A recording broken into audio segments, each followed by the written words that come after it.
Biles. Now, whether it's right for me or somebody else to say is a different argument.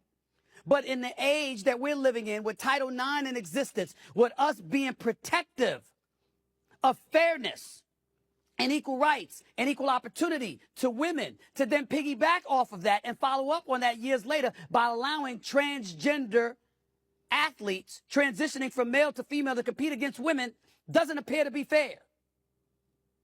And when we lean on this argument about fear, wait a minute. Somebody's not talking about your civil liberties. Somebody's not talking about equality. Somebody's not talking about those things, allowing you to live and let live. They're talking about competition in sports. And if you allow somebody to compete in swimming, it's not going to stop you from allowing them to compete in boxing. It's not going to allow you to disallow them competing in other sports.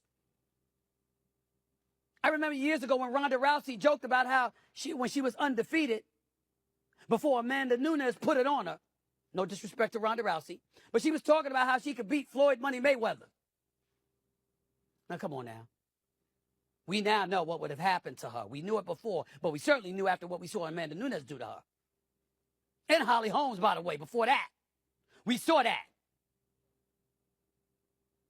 We know that in most instances, even though there are women that can beat some men out there, by and large, the elite women don't deserve to be competing against the elite men. And by deserve, I mean, I'm not talking about warranted based on their credentials. I'm talking about based on their gender. You shouldn't be competing against men. I don't want to see a Clarissa Shields in a boxing ring against a Terrence Crawford or a Jamal Charlo or a Canelo Alvarez. I don't want to see one of these ladies in UFC going up against Marab. I don't want to see them going up against, I don't want to see somebody going up against John Jones as a female.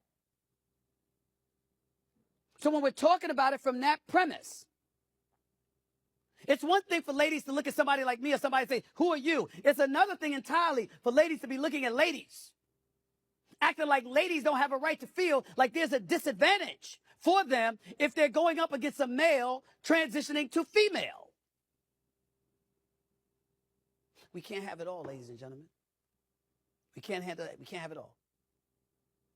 If you ask me my preference, I hope a whole bunch of men transitioning to women come out of the woodwork. So we can have men going up against men, women going up against women, and transgenders going up against transgenders. That's fair.